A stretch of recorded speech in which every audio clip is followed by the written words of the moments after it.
ನಮಸ್ಕಾರ ವೀಕ್ಷಕರೇ, ಮತ್ತೊಂದು ಹೊಸ ಮಾಹಿತಿಯೊಂದಿಗೆ ತಮಗೆಲ್ಲರಿಗೂ ನಮ್ಮೊಂದು ಯೂಟ್ಯೂಬ್ ಚಾನಲ್ಗೆ ಸ್ವಾಗತ. ಈ ಒಂದು ವಿಡಿಯೋದಲ್ಲಿ ತಿಳಿಸ್ಕೊಡ್ತಾ ಇರುವ ಮಾಹಿತಿ ಏನು ಅಂತಂದ್ರೆ, ಆನ್ಲೈನ್ ಮುಖಾಂತರ ನೀವು ವಿಧವಾ ವೇತನ ಪ್ರಮಾಣ ಪತ್ರ ಅಥವಾ ಮಂಜೂರಾತಿ ಪತ್ರವನ್ನ ಉಚಿತವಾಗಿ ಯಾವುದೇ ಆನ್ಲೈನ್ ಮುಖಾಂತರ ಪೇಮೆಂಟ್ ಮಾಡದೇನೆ ನೀವು ಪಡೆದುಕೋಬಹುದು. ಹಾಗಿದ್ರೆ ಈ ಒಂದು ಮಂಜೂರಾತಿ ಪತ್ರವನ್ನ ಉಚಿತವಾಗಿ ಡೌನ್ಲೋಡ್ ಮಾಡೋದು ಹೇಗೆ, ಪಡೆದುಕೊಳ್ಳೋದು ಹೇಗೆ ಅನ್ನೋದ್ರ ಬಗ್ಗೆ ಮಾಹಿತಿನ ತಿಳಿಸ್ಕೊಡ್ತಾ ಇದ್ದೀನಿ. ಈ ಒಂದು ವಿಡಿಯೋ ಎಜುಕೇಶನಲ್ ಪರ್ಪಸ್ಗೆ ಆಗಿರುತ್ತೆ.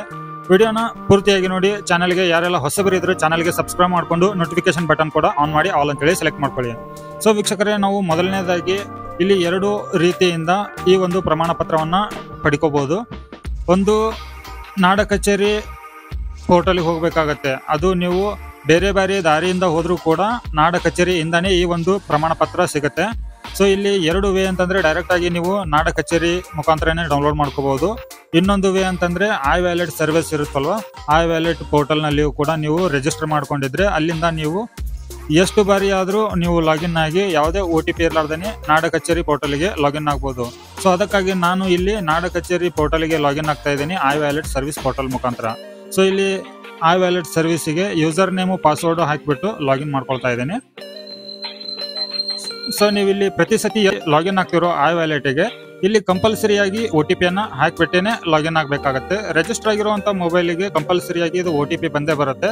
ಬಂದ ನಂತರ ಬಂದಿರುವಂತ OTP ಅನ್ನ ಹಾಕಿಬಿಟ್ಟು ಲಾಗಿನ್ ಮಾಡ್ಕೋಬೇಕಾಗತ್ತೆ. ನೀವು ಇಲ್ಲಿ ಲಾಗಿನ್ ಮಾಡ್ಕೊಂಡ ನಂತರ ನಿಮ್ಮ iWallet ಸರ್ವಿಸು ಪ್ರೊಫೈಲ್ ಲಾಗಿನ್ ಆಗುತ್ತೆ. ಇಲ್ಲಿ ನಾಡ ಕಚೇರಿ ಪೋರ್ಟಲ್ ಇದೆ ನೋಡಿ, ಈ ಒಂದು ನಾಡ ಕಚೇರಿ ಸರ್ವಿಸ್ ಮೇಲೆ ಕ್ಲಿಕ್ ಮಾಡ್ಕೊಳ್ಳಿ.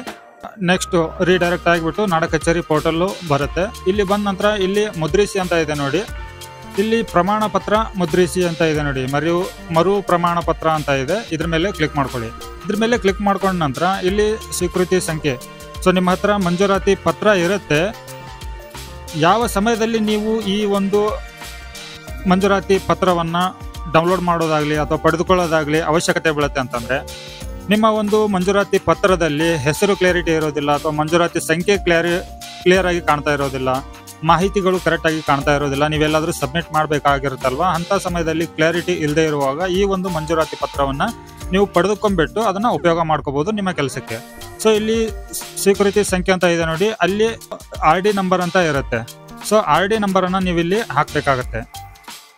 ಸೊ ಇಲ್ಲಿ RD ನಂಬರ್ ಅನ್ನ ಹಾಕಿದ ನಂತರ ಶೋಧಿಸು ಮೇಲೆ ಕ್ಲಿಕ್ ಮಾಡ್ಕೊಳ್ಳಿ. ಈ ಸ್ವೀಕೃತಿ ಸಂಖ್ಯೆ ನಿಮ್ಮ RD ನಂಬರ್ ಅನ್ನ ಹಾಕಿದ ನಂತರ ಶೋಧಿಸು ಮೇಲೆ ಕ್ಲಿಕ್ ಮಾಡ್ಕೊಳ್ಳಿ. ಇಲ್ಲಿ ನೋಡಿ ವೀಕ್ಷಕರೇ, ನಿಮ್ಮ ಒಂದು RD ನಂಬರ್ ಕಾಣುತ್ತೆ, ಅರ್ಜಿದಾರರ ಹೆಸರು, ಅವರ ಗಂಡ ಅಥವಾ ತಂದೆ ಹೆಸರು ಇಲ್ಲಿ ಡಿಸ್ಪ್ಲೇ ಆಗುತ್ತೆ. ಇಲ್ಲಿ ಒಂದು ಟಿಕ್ ಮಾರ್ಕ್ ಇದೆ ನೋಡಿ, ಈ ಟಿಕ್ ಮಾರ್ಕ್ ಅನ್ನ ಹಾಕೊಳ್ಳಿ. ಇಲ್ಲಿ ಪ್ರಿವ್ಯೂ ಅಂತ ಹೇಳಿ ಕ್ಲಿಕ್ ಮಾಡಿ. ಸೊ ಇಲ್ಲಿ ಪ್ರಿವ್ಯೂ ಮಾಡಿದ ನಂತರ ನಿಮ್ಮ ಒಂದು ಮಂಜೂರಾತಿ ಪ್ರಮಾಣ ಪತ್ರ ಇಲ್ಲಿ ನಿಮ್ಗೆ ಡಿಸ್ಪ್ಲೇ ಆಗುತ್ತೆ, ಸರಿನಾ? ಇಲ್ಲಿ ನೀವು ಜೂಮ್ ಇನ್ ಜೂಮ್ ಔಟ್ ಮಾಡ್ಬೇಕಾಗತ್ತೆ. ಇಲ್ಲಿ ಕೆಲವೊಂದಿಷ್ಟು ಇನ್ಫಾರ್ಮೇಶನ್ಗಳು ಕೆಳಗಡೆ ಹೈಡ್ ಆಗಿರುತ್ತೆ. ಇಲ್ಲಿ ನೋಡಿ, ನಾನು ನಿಮ್ಗೆ ಸ್ಕ್ರೋಲ್ ಮಾಡಿ ತೋರಿಸ್ತೇನೆ.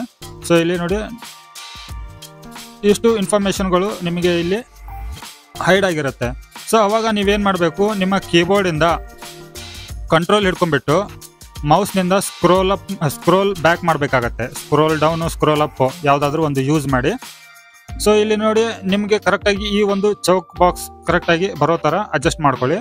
ಅಡ್ಜಸ್ಟ್ ಮಾಡಿದ ನಂತರ ಇಲ್ಲಿ ನೋಡಿ, ನಾನಿವಾಗ ನಿಮಗೆ ತಿಳಿಸ್ಕೊಡ್ತಾ ಇರೋದು ಫ್ರೀ ಆಗಿ ಯಾವ ತರ ಈ ಒಂದು ಪ್ರಮಾಣ ಪತ್ರವನ್ನ ಪಡ್ಕೋಬಹುದು ಅಂತ ಅನ್ನೋದಕ್ಕಷ್ಟೇನೆ. ಸೊ ಅದಕ್ಕಾಗಿ ನೀವಿಲ್ಲಿ ಏನ್ ಮಾಡಬೇಕು, ಡೌನ್ಲೋಡ್ ಮಾಡ್ಲಿಕ್ಕೆ Ctrl+P ಹಿಡಿದು ನೀವಿಲ್ಲಿ Ctrl+P ಮುಖಾಂತರ ಈ ಒಂದು PDF ಅನ್ನ ಸೇವ್ ಮಾಡ್ಕೊಳ್ಳಿಕ್ಕೆ ಬರೋದಿಲ್ಲ. ಸೇವ್ ಮಾಡ್ಲಿಕ್ಕೆ ಹೋದಾಗ ಬೇರೆ ತರ ಇದು ಪ್ರಿವ್ಯೂ ಆಗುತ್ತೆ. ಸೊ ನಾನು ಇಲ್ಲಿ ನಿಮ್ಗೆ ಎಕ್ಸಾಂಪಲ್ಗೆ ತೋರಿಸ್ತೀನಿ ಅಷ್ಟೇನೆ. ಸೊ ನೋಡಿ, ಇಲ್ಲಿ ಲೋಡಿಂಗ್ ಆಗ್ತಾ ಇದೆ ಈ ಒಂದು ಪೇಜು. ಇಲ್ಲಿ ನೋಡಿ, ಈ ತರ ಬರುತ್ತೆ. ಸೊ ಇದು ಕೆಲವೊಂದಿಷ್ಟು OS ನಲ್ಲಿ ಇದು ಈ PDF ಸೇವ್ ಆಗೋದಿಲ್ಲ. ಸೊ ಇಂಥ ಟೈಮ್ನಲ್ಲಿ ನಾವು ಇನ್ನೊಂದು ಅಲ್ಟರ್ನೇಟ್ ಆಪ್ಷನ್ ಏನು ಯೂಸ್ ಮಾಡಬೇಕು ಅಂತಂದ್ರೆ, ಅವಾಗ ಈ ಒಂದು ನಿಮ್ಗೆ ಕಾಣ್ತಾ ಇರುವಂತ ಪ್ರಮಾಣ ಪತ್ರ, ಮಂಜೂರಾತಿ ಪ್ರಮಾಣ ಪತ್ರ ಏನಿದೆ ಅಲ್ವಾ, ಅದನ್ನ ಸ್ಕ್ರೀನ್ಶಾಟ್ ತಗೋಬೇಕಾಗತ್ತೆ, ಸರಿನಾ? ಸ್ಕ್ರೀನ್ಶಾಟ್ ಅದನ್ನ ಹೇಗೆ ಅಂತಂದ್ರೆ, ನಾನು ಇಲ್ಲಿ ನಿಮ್ಗೆ ಕೀಬೋರ್ಡ್ ದಲ್ಲಿ ತೋರಿಸ್ತಾ ಇದ್ದೇನೆ ನೋಡಿ, ಆ ಒಂದು ಬಟನ್ ಅನ್ನ ನೀವು ಕ್ಲಿಕ್ ಮಾಡ್ಕೋಬೇಕಾಗತ್ತೆ. ಕ್ಲಿಕ್ ಮಾಡ್ಕೊಂಡ ನಂತರ ಸೊ ನಾನು ನಿಮ್ಗೆ ಇಲ್ಲಿ ಫೋಟೋಶಾಪ್ ನಲ್ಲಿ ಇದನ್ನ ಯಾವ ತರ ಹಾಕೊಳ್ಳೋದು ಅಂತ ಹೇಳಿ ತೋರಿಸ್ತಾ ಇದ್ದೇನೆ. ಸೊ ಇಲ್ಲಿ ಫೋಟೋಶಾಪ್ ಇನ್ಸ್ಟಾಲ್ ಮಾಡ್ಕೊಳ್ಳಿ. ಫೋಟೋಶಾಪ್ ಇನ್ಸ್ಟಾಲ್ ಮಾಡ್ಕೊಂಡ ನಂತರ ಇಲ್ಲಿ ನೋಡಿ, ಟೆಲಿಬೋರ್ಡ್ ಅಂತಾನೆ ತಗೋಬೇಕಾಗತ್ತೆ. ಈ ಒಂದು ಸ್ಕ್ರೀನ್ಶಾಟ್ ಅನ್ನ ನೀವು ತಗೊಂಡ ನಂತರ ಸೊ ಇದನ್ನ ಫೋಟೋಶಾಪ್ ನಲ್ಲಿ ಪೇಸ್ಟ್ ಮಾಡ್ಕೊಳ್ಳಿ. ನೀವು ಸ್ಕ್ರೀನ್ಶಾಟ್ ತಗೊಂಡಿರ್ತೀರಲ್ವಾ, ಅದನ್ನ ಇಲ್ಲಿ ಪೇಸ್ಟ್ ಮಾಡಬೇಕು. ಪೇಸ್ಟ್ ಮಾಡ್ಬೇಕಂತಂದ್ರೆ ಕೀಬೋರ್ಡ್ ಇಂದ Ctrl+V ಅಂತ ಹೇಳಿ ಕ್ಲಿಕ್ ಮಾಡಿದ್ರೆ ಇಲ್ಲಿ ನಿಮಗೆ ಇದು ಪೇಸ್ಟ್ ಆಗುತ್ತೆ. ನಂತರ ಇಲ್ಲಿ ನೋಡಿ ಸೆಲೆಕ್ಟಿವ್ ಟೂಲ್ನ ಸೆಲೆಕ್ಟ್ ಮಾಡ್ಕೊಂಡ್ಬಿಟ್ಟು ಈ ಒಂದು ಸರ್ಟಿಫಿಕೇಟನ್ನು ನಾವು ಎಷ್ಟು ನಮಗೆ ಭಾಗ ಬೇಕೋ ಅಷ್ಟು ಭಾಗವನ್ನು ಮಾತ್ರ ಸೆಲೆಕ್ಟ್ ಮಾಡ್ಕೋಬೇಕಾಗತ್ತೆ. ಇಲ್ಲಿ ಕೀಬೋರ್ಡಿಂದ ಸೆಲೆಕ್ಟ್ ಟೂಲ್ನ ಸೆಲೆಕ್ಟ್ ಮಾಡ್ಕೊಂಡ್ಬಿಟ್ಟು ಇದನ್ನು Ctrl+C ಕಾಪಿ ಮಾಡ್ಕೋಬೇಕಾಗತ್ತೆ. ನಂತರ ನೀವು ಇಲ್ಲಿ ಹೊಸ ಫೈಲನ್ನು ಓಪನ್ ಮಾಡ್ಕೊಳ್ಳಿ. ಇಲ್ಲಿ A4 ಅಂತೇಳಿ ಕ್ಲಿಕ್ ಮಾಡ್ಕೊಳ್ಳಿ. A4 ಕ್ಲಿಕ್ ಮಾಡಿಕೊಂಡು ಇಲ್ಲಿ ನೀವು ಕಾಪಿ ಮಾಡ್ಕೊಂಡಿರುವಂಥ ಒಂದು ಸರ್ಟಿಫಿಕೇಟನ್ನು ಪೇಸ್ಟ್ ಮಾಡಿ Ctrl+V ಮುಖಾಂತರ. ನಂತರ ಇಲ್ಲಿ ಇದನ್ನು ಸೈಜ್ ದೊಡ್ಡದು ಮಾಡಬೇಕು ಅಂತಂದರೆ Ctrl+T. ನಂತರ ಇದನ್ನು ನಿಮಗೆ ಕರ್ಸರಿಂದ ಮೂವ್ ಮಾಡ್ಕೊಂಡ್ಬಿಟ್ಟು ಇದನ್ನು ಶಿಫ್ಟ್ ಹಿಡ್ಕೊಂಡ್ಬಿಟ್ಟು ಡ್ರ್ಯಾಗ್ ಮಾಡಿ. ಸೊ ಅಥವಾ ಕೆಲವೊಂದು ವರ್ಷನ್ಗಳಲ್ಲಿ ನಾನು ಹೇಳ್ತಾ ಇರುವಂಥ ಕೀವರ್ಡ್ಸ್ಗಳು ಕರೆಕ್ಟಾಗಿ ವರ್ಕ್ ಆಗೋದಿಲ್ಲ. ಇದು ವಿಂಡೋಸ್ 10ನಲ್ಲಿ ಮಾತ್ರ ವರ್ಕ್ ಆಗುತ್ತೆ. ಸೊ ಇಲ್ಲಿ ಡ್ರ್ಯಾಗ್ ಮಾಡ್ಕೊಂಡ್ಬಿಟ್ಟು ಎಂಟರ್ ಪ್ರೆಸ್ ಮಾಡಿದರೆ ನಿಮ್ಮ ಒಂದು ಪ್ರಮಾಣ ಪತ್ರ ಇಲ್ಲಿ ಈ ಥರ ರೆಡಿ ಆಗುತ್ತೆ. ಸೊ ಇಲ್ಲಿ ನೋಡಿ ಈ ಥರ ರೆಡಿಯಾಗಿದೆ ನಿಮ್ಮ ಒಂದು ವಿಧವಾ ವೇತನದ ಮಂಜೂರಾತಿ ಪ್ರಮಾಣ ಪತ್ರ.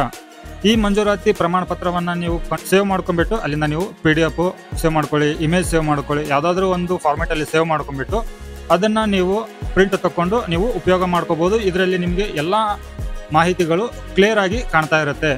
ಸೊ ವೀಕ್ಷಕರೇ, ಇಷ್ಟು ಈ ಒಂದು ವಿಡಿಯೋದಲ್ಲಿ ಮಾಹಿತಿ ಇರುತ್ತೆ. ಈ ವಿಡಿಯೋ ತಮಗೆ ಉಪಯೋಗ ಆಗಿದ್ರೆ ವಿಡಿಯೋಗೆ ಲೈಕ್ ಕೊಡಿ, ಚಾನಲ್ಗೆ ಸಬ್ಸ್ಕ್ರೈಬ್ ಮಾಡಿ. ಇಂತಹ ನಿರಂತರ ಮಾಹಿತಿಗಳು ನಿಮಗೆ ಬರ್ತಾ ಇರುತ್ತೆ. ಸೊ ಮತ್ತೆ ಹೊಸ ಮಾಹಿತಿಯೊಂದಿಗೆ ಸಿಗ್ತೀನಿ. ಅಲ್ಲಿವರೆಗೂ ಜೈ ಹಿಂದ್.